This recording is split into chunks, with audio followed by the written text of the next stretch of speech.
Hi and welcome students to another video on quick grammar reference.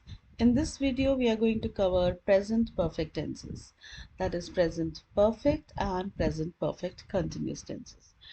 The structures of both the tenses will be discussed, and what is the meaning, what is the difference between the two, that will be discussed. Let us proceed. And the very first structure that we have is the present perfect tense. Remember that we say it's present perfect tense only. We don't use the word simple over here. So do not confuse yourself by using the word simple. Present perfect tense is used to talk about events in the past that still have an effect on the present moment.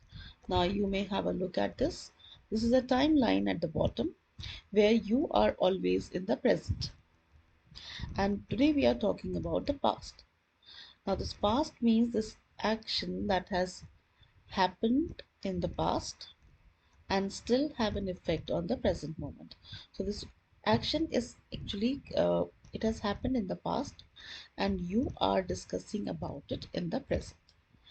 It is formed with have and a past participle. Now, the be form that is used for past perfect present perfect is the be form that is used for present perfect is have and has. Have and has is used over here, and it is used with past participle. Past participle is just by adding ed. Now let us look at the structure.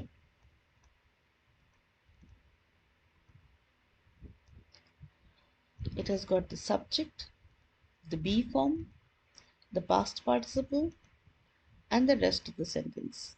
The presence of the word past participle, and we are talking about present perfect tenses, may give you a thought. What are we talking about? Why are we considering past participle over here? The word perfect means that the action has completed. The action has been completed. And the word present means in the present zone. Now we are talking about, that means when we are talking, this action has already taken place and in the present it has been completed. The present perfect is used to talk about events in the past that still have an effect on the present moment. So when we are talking, the action has already been completed. So we can consider it as a past, but since we are talking about it in the present, so we use have or has. So this should be understood first, and then we look at the structure. Have is used with the first person pronoun I and we, second person pronoun you, and the third person, that is they. I have arrived in London. You have arrived in London. We have arrived in London. They have arrived in London. Then we have the third person, that is he or she. With he or she, you have to use the word, the be form word has. And you can see it is also formed by using has with the past participle. Has is used and the past participle. I mentioned that past participle is just the verb and ed added to it. So it is called a past participle.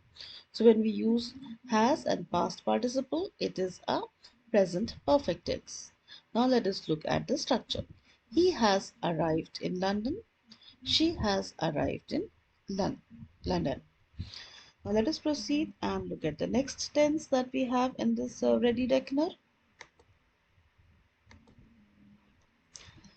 The present perfect continuous describes an activity that took place over a period of time. So you can see this activity may be taking place over a period of time. In the recent past, that means in the recent past, you are always in the present when you're talking about tenses. This activity has taken place in the recent past. The activity might just have stopped. You can see this arrow. The activity might have just stopped when you're talking about this event, or it might still be continuing, but you are not mentioning it in your expression right now. So that is present perfect continuous tense. Now let us see how it is constructed. First, we look at the subject. The subject is I, you, we, and they. And the be form that is used over here with present is has or have. And then because it is continuous, there's an additional word been that is used over here, which is common.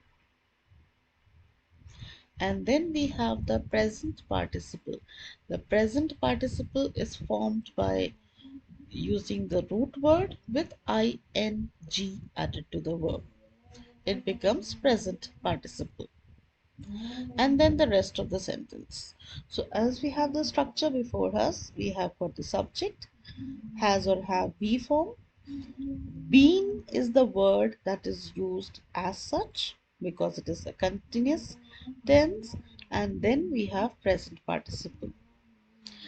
Let us look at the sentence structure. I have. I is the first person, we is the first person, you is the second person, they is the third person. So let us see the structure. I have been working all day. You have been working all day. We have been working all day. They have been working all day. It means that throughout the past, they have been working, and this action continues in the present. Third person is that he or she, with that we use has as the be form word, and been is there as common because it is a continuous tense, and present participle working remains as such, and then the remaining part of the sentence. So he has been working all day, or she has been working all day. Remember that because it is continuous, present perfect continuous, the action may be continuing through the present time zone because it is still going on. I hope the structure is understood. If you like the video, kindly click on like, share and subscribe. Thank you very much for watching.